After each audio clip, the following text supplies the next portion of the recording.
মুম্বাইয়ে মুর্শিদাবাদের পরিযায়ী শ্রমিক খুন হওয়ায় রাজ্য ও কেন্দ্রকে তোপ অধীর রঞ্জন চৌধুরীর। জানিয়ে রাখি আপনাদের, গত শুক্রবার রাতে মুম্বাইয়ে পিটিয়ে খুন করা হয় রানীতলা থানার হাজীগঞ্জ গ্রামের একজন পরিযায়ী শ্রমিক। তার নাম রেন্টু শেখ। রুটি রুজির তাগিদে মুম্বাইয়ে কাজ করতে গিয়ে নৃশংস হত্যার শিকার হয় রেন্টু শেখ। রেন্টু শেখের নিথর দেহ হাজীগঞ্জ তার গ্রামের বাড়িতে ফিরতেই শোকের পাশাপাশি ক্ষোভে ফেটে পড়েন গ্রামবাসীরা। এই মর্মান্তিক ঘটনার পর রেন্টু শেখের পরিবারের সঙ্গে সরাসরি দেখা করলেন কংগ্রেস নেতা অধীর রঞ্জন চৌধুরী। পরিবারকে সমবেদনা এবং পাশে দাঁড়িয়ে বাস্তব সহানুভূতির বার্তা দেন তিনি। একই সঙ্গে প্রশাসনিক স্তরে চাপ বাড়াতে তিনি ফোনে কথা বলেন মুম্বাইয়ের সাংসদের সঙ্গে এবং ঘটনার সঠিক তদন্ত ও দোষীদের দৃষ্টান্তমূলক শাস্তির দাবি জানান তিনি। এদিন স্পষ্ট ও আক্রমণাত্মক ভাষায় রাজ্য সরকারকে কাঠগড়ায় তোলে অধীর রঞ্জন চৌধুরী বলেন, জুয়েল রানার পরিবারকে যেভাবে সরকারি সাহায্য ও সহানুভূতি দেখানো হয়েছে, ঠিক সেভাবেই রেন্টু শেখ ও তার পরিবারের কেউ অবিলম্বে একটি সরকারি চাকরি দিতে হবে। মৃত পরিযায়ী শ্রমিকের পরিবারকে অনিশ্চয়তার অন্ধকারে ফেলে দেওয়া চলবে না। এখানেই থামেননি তিনি।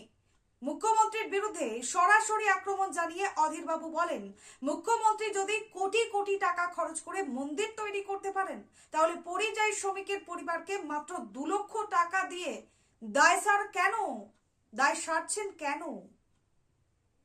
পরিযায়ী শ্রমিকের পরিবারকে 2 লক্ষ টাকা দিয়ে দায় সারছেন কেন? এই ক্ষতিপূরণ হওয়া উচিত কমপক্ষে 10 লক্ষ টাকা। শ্রমিকের জীবন কি এতটাই সস্তা? রাজ্য সরকারের মানবিকতা নিয়ে তীব্র প্রশ্ন তুলে অধীর বাবু তিনি বলেন, পরিযায়ী শ্রমিকদের রক্ত ঘামে রাজ্যের অর্থনীতি চলে, অথচ মৃত্যুর পর তাদের পরিবারকে ভিক্ষার মতো ক্ষতিপূরণ দেওয়া হয়।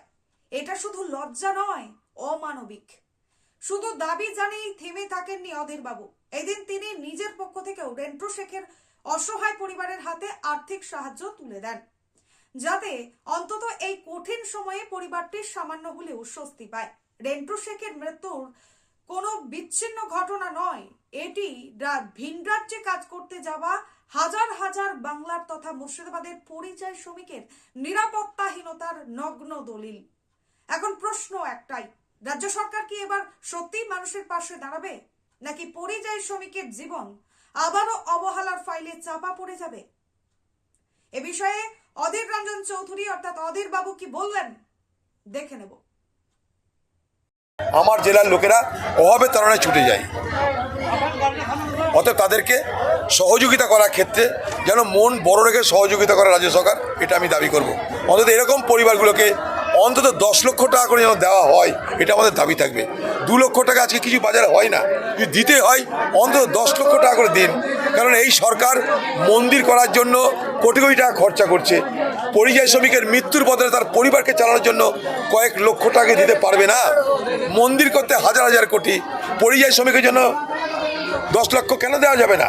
তাই সরকারকে বলবো, পরিযায়ী শ্রমিকদের যারা যারা ফিরে আসছে, যারা মৃত্যুর পর ফিরে আসছে, লাশ হয়ে ফিরে আসছে, সেই পরিবারটা ধ্বংস হয়ে যাচ্ছে, তাদের জন্য অন্তত সহযোগিতার পরিমাণটা বাড়িয়ে যেন 10 লক্ষ টাকা করা হয়, এটা আমাদের দাবি থাকবে।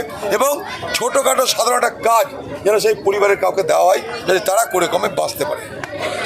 কথা বোঝা আপনাদের মানে এখান থেকে মানে ওখানে যার সঙ্গে যোগাযোগ করবে আমাদের লোকরা, সে তার ভগবানের যোগাযোগ করবে না, ওখানে যোগাযোগ করবে, যে এর ব্যাপারে বলবে ঠলবে, সব কিছু করবে, এরকম কি লোক আছে? মানে আমার এখন লক্ষ্যটা কি, প্রথম কথা এটা জানা যে একে বাংলাদেশি বলে মারা হয়েছে কিনা, 1 নম্বর। 2 নম্বর আমার এটা জানা কোন কোম্পানির অধীনে কাজ করতো। 3, যে মেরেছে তার পাকাপোক্ত সাজার ব্যবস্থা। 4, যদি কোনো কোম্পানির আন্ডারে কাজ করতে হয় এদেরকে আর্থিক মদত করা। এই 4টে আমার টার্গেট আছে। একটা জানতে হবে যে বাংলাদেশি বলে মেরেছে, তাহলে আমরা এটা নিয়ে যা বলার বলবো। তা আমার নিজের ধারণা, এটা যা দেখে মনে হচ্ছে, খবর দেখে যা মনে হয়েছে, যে দুজনের চেনা জানা, দুজনের মধ্যে ঝগড়া, সেই ঝগড়াই দরজা ভেঙে একজন মেরে দিল, এবং তাকে কিন্তু পুলিশ তুরন্ত অ্যারেস্টও করে নিয়েছে। এটা না যে তাকে অ্যারেস্ট করেনি। মানে সাধারণত কি হয়, বাংলাদেশি বলে মারলে কি হয়, একটা ভিড় এসে মারে, অনেকজন এসে পিটিয়ে মারে, তুই বাংলাদেশি, চর থাপ্পড় সবকিছু মেরে মারে। আর এটা আমার মনে হয়েছে যেন চেনা জানা বা খুবই কাছের দরজা ভেঙে ঢুকে মেরে দিচ্ছে। ঠিক আছে, আর দ্বিতীয় কথা, একে কিন্তু পুলিশ তুরন্ত অ্যারেস্ট করে নিচ্ছে। যদি বাংলাদেশি বলে মারতো তাহলে কিন্তু পুলিশ অ্যারেস্ট করতো না, কারণ ওগুলো সব মানে বিজেপি সরকার, না বিজেপি সরকার, ওরা এত তাড়াতাড়ি অ্যারেস্ট করতো না। যেটা উড়িষ্যায় গিয়ে আমরা তাড়াতাড়ি অ্যারেস্ট করাতে পারছি না, বা অ্যারেস্ট করলেও নাম বলছে না। এখানে কিন্তু তোরা নাম দাম সব বলে দিয়েছে। আমি বোঝাতে পারছি কথাটা? তো এখন আমার লক্ষ্য হবে কি, যে মেরেছে তাকে খুঁজে বার করা। বোম্বে আমার একটা শহর যেখানে সারা ভারতবর্ষের লোক কাজ করে, আর বোম্বেতে কোনোদিন একসঙ্গে দাম हेलो हाँ अरे नमस्कार। अच्छा राहुल भाई, ये मेरा डिस्ट्रिक्ट में एक बड़ा दर्दनाक घटना घटी। ये यहाँ के एक प्रवासी मजदूरों ने सालों से वो बम्बई में ही काम करते रहते, लेकिन 9 तारीख, पिछले 9 तारीख मुंबई में वो जहाँ रहते नवी मुंबई में ओल्वी बोल के कोई पुलिस स्टेशन है, ये ओल्वी पुलिस स्टेशन में, स्टेशन के अंदर ये लड़का को रेंटू शेख नाम आई, उम्र से 32 साल।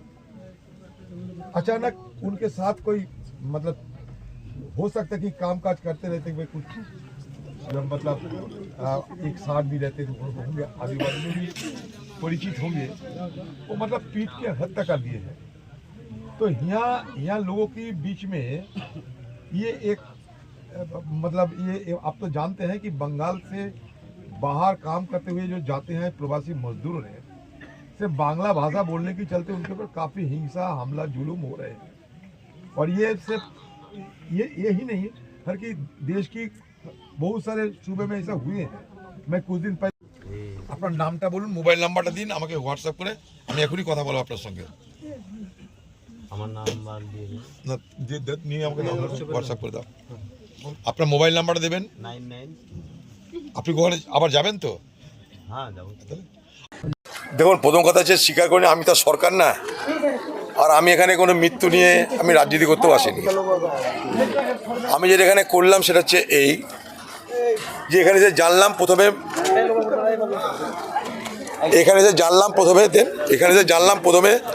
সেটা যে বাড়িতে মারা গেছে তাদের নাম কি, তাদের পরিচয় কি জানলাম। জানার পর আমি বোম্বেতে সেখানে যারা এমপি তাদের সঙ্গে যোগাযোগ করলাম। নবী মুম্বাই হুবলিতে যেখানে ঘটনাটা ঘটেছে সেখানটাই আমাদের চেনা জানা এমপির সঙ্গে যোগাযোগ করলাম। তারা বলল যে আমরা পুলিশ দিয়ে যা যা করাবো এক। আর আমি তাদেরকে বললাম যে যদি কোনো কোম্পানির অধীনে কাজ করে থাকে, এটা গরিব পরিবার, তাদেরকে যদি কোনো আর্থিক সহযোগিতা করার ব্যবস্থা করা যায় তোমরা দেখো। বলে হ্যাঁ সেটাও করব। তারা নাম্বার চাইলে আমি নাম্বারও দিলাম। মানে আমার যেটা মনে হয়েছে আমার, সেটা বাংলা ভাষী বলে কিন্তু মারেনি। বাংলা ভাষী বলে, বাংলা ভাষায় কথা বলছে বলে মারা হয়েছে বোম্বেতে, এটা নয় মনে হয়েছে আমার। কারণ যেখানে বাংলা ভাষী বলে মারা হয় সেখানে ভিড় গিয়ে মারে, অনেক লোক ভিড়ে হামলা করে মারে। এখানে কিন্তু একজনই সে তার ঘরে ঢুকে যেভাবে মেরেছে তাতে আমার মনে হয়েছিল যে এটা বাংলা ভাষায় কথা বলছে বলে মারল, তা নয়। তার পরিবারের তারই সঙ্গে যে লোক আছে, যে ছিল ওখানটায়, সে বলল না আপনি ঠিক বলছেন, বাংলা ভাষায় কথা বলছে বলে মারেনি, কিন্তু মেরেছে। এবং যে মেরেছে সে কিন্তু ধরা পড়ে গেছে। এখন সে ধরা পড়েছে, তার শাস্তি চাই আমরা, এক। 2 নম্বর হচ্ছে যে গরিব পরিবার যদি কোনো কোম্পানির অধীনে কাজ করে থাকে তাহলে তার কাছে আর্থিক সহযোগিতা আদায় করার চেষ্টা করার জন্য ওখানকার এমপিকে আমি বললাম। 3, পশ্চিমবঙ্গ সরকারকেও বলবো একটা কথা, যে যেমন সুতিতে জুয়েল শেখের হত্যার পর তার মাকে এখানকার সরকার একটা কাজ দেওয়ার ব্যবস্থা করেছে, সেই জুয়েল শেখের ঘটনায় আমরাও গেছিলাম উড়িষ্যায়, সেখানটায় সেই গরিব পরিবারটিকে একটা কাজ দেওয়ার ব্যবস্থা করেছে। এটাও গরিব পরিবার, এই গ্রামের সবাই জানে এটা গরিব পরিবার। তাদেরকেও রাজ্য সরকারের পক্ষ থেকে ছোটো করে একটা কাজ দিয়ে তারা যেন অন্তত বেঁচে থাকার পয়সাটুকু রোজগার করতে পারে, সেই ব্যবস্থা তাদেরকে করা দরকার বলে আমি মনে করছি। রাজ্যের কিছু দায়িত্ব আছে, কারণ এই রাজ্য থেকেই তাদেরকে বাইরে যেতে হয়েছিল। গোটা পরিবার দুর্বল পরিবার, তাদের কেউ নেই মাথার উপরে, তাই তাদেরকে অন্যের সংস্থান করার জন্য রাজ্য সরকার একটা ছোটোখাটো যদি কাজের ব্যবস্থা করে তাহলে সেটাই উচিত হবে এবং তার জন্য আমাদের দাবিও থাকবে। তাহলে বিষয়টা হলেই যে হত্যাকারী তাকে ধরা হয়েছে বলে আমাদের কাছে খবর, তার পরিবারের লোকরাও সে কথা বলল। এবার ধরা পড়লে তো হবে না, সে যাতে ছাড় না পায়, তার যেন দৃষ্টান্তমূলক শাস্তি হয়, তার জন্য আমাদের দাবি থাকবে। সেই জন্য দিল্লিতে আমাদের এমপিদেরকে আমি বললাম, তারা বললো আমরা যা করার করছি, নাম্বার চাইলো, নাম চাইলো, দিয়ে দিলাম। 3 নম্বরে যদি কোনো কোম্পানির অধীনে কাজ করে থাকে, তার কাছ থেকে আর্থিক সহযোগিতা আদায় করার জন্য চেষ্টা করব। এই 4 নম্বর রাজ্যকে বলবো যে এই রাজ্যেরই মানুষ তারা বাইরে গিয়ে রুটি কামাতে গিয়ে মারা গেছে, তাদের আজকে পরিবারকে বাঁচানোর জন্য রাজ্য সরকারের এগিয়ে আসা উচিত। রাজ্য সরকার সেই গরিব পরিবারটিকে ছোটোখাটো একটা কাজ দেওয়ার ব্যবস্থা করার মধ্যে দিয়ে তাদেরকে রক্ষা করুন। এই যে 4 দিন পরে যে লাশটা ফুরালো পৌঁছালো, তার দিক দিয়ে আমি ধিক্কার জানাই, ধিক্কার। এই যে মুখ্যমন্ত্রী আমাদেরকে অসহায় ফেলে দিচ্ছে, 4 দিন পরে যে লাশটা পৌঁছালো, মুখ্যমন্ত্রী এমন কোনো নেতা আছে যে এসে পাঞ্জরে বসে আছে বা দেখেছে কি এটা আমরা করে দিচ্ছি? তার একটা বাচ্চা আছে 1.5 বছরকার, তার স্ত্রী আছে, তার মা আছে, সেও স্বামী হারা একটা অ্যাক্সিডেন্টে মরেছিল তার স্বামীকে। তাহলে এই ফ্যামিলিটা বারবার তো এখানে বিধায়ক ব্লক সভাপতি সব আসছে তৃণমূল নেতৃত্বরা। আচ্ছা, যতদিন এখানে ভোট করা হয়েছে, পঞ্চায়েত ভোট হোক, এমএলএ হয়েছে, এর আগে ইদ্রিস আলী মরেছে, তার পরবর্তী রিয়াজ এসেছে। এই মরাতে আসছে রাত্রি 9টার সময়। আশা বাবু কোথায় কিরাম বোর্ড কোথায় কি করবে এই জিনিসটা পেটিয়ে বেড়াচ্ছে ফেসবুকে। আমরা মোবাইলে কিন্তু দেখেছি যে হ্যাঁ রিয়াজ এসে কিরাম বোর্ডে আগে ঢুকেছে, এখনো প্রমাণ আছে। আপনি দেখেন সোশ্যাল মিডিয়াতে দেখেন রিয়াজ খেলেছে কিনা কিরাম বোর্ড। পরে ফোনে 9টা 9:30 সময় সে বাড়িতে আসছে, শীতের সময় ঘুমাবে না কি করবে? তার বাড়িতে একটা হনস্ত। তাহলে রিয়াজ বলতে পারবে যে আমি এমএলএ হওয়ার পর এই এরিয়াতে এসে আমি পরিষেবা দিয়েছি। তাহলে মুখ্যমন্ত্রী কিরকম নেতা পুষাচ্ছে, কিরকম এমএলএ এমপি পুষাচ্ছে? আজ এমএলএ এমপি আসছে, মা বোনের মাথাতে হাত দিচ্ছে এরকম। তাহলে আমি সাধারণ পাবলিক যদি তার চোখের জলটা মুছাতে পারি, তাহলে একটা এমএলএ এসে এরকম হাত বলেছে, তা হাতটা কিসের লে বোলালো? ওর মাথায় টুপি পড়াইলো না কি করলো? সাহায্য কি আশ্বাস দিয়েছে, কি বলেছে? কোনো আশ্বাস দেয়নি। একটা কথা বলেছে আমরা যেখানে ফোন করার করছি দেখছি, কিন্তু কেউ বলেনি যে এই খুঁটিটা আমি মজবুত পুঁতে গেলাম, আপনি এই খুঁটিটাকে ধরে রাখেন, এই কোনো আশ্বাস দেয়নি। এই কারণে একটা জিনিস দিয়ে গেলাম আর একটা দিচ্ছি, সমান। দিলাম আর দিব সমান কি? সমান না। তাহলে মুখ্যমন্ত্রী এটা কি বলতে চাইছে? যে কোনো বিষয়ে ওর চ্যালেঞ্জ হচ্ছে কি হিন্দু মুসলমান যদি তৈরি করে একমাত্র মুখ্যমন্ত্রী তৈরি করছে। আজ প্রধানমন্ত্রী যে আছে, প্রধানমন্ত্রী ওর ব্যক্তিগত রাজনীতির হিসাব কটা মন্দির বানাচ্ছে আমাকে দেখাতে হবে।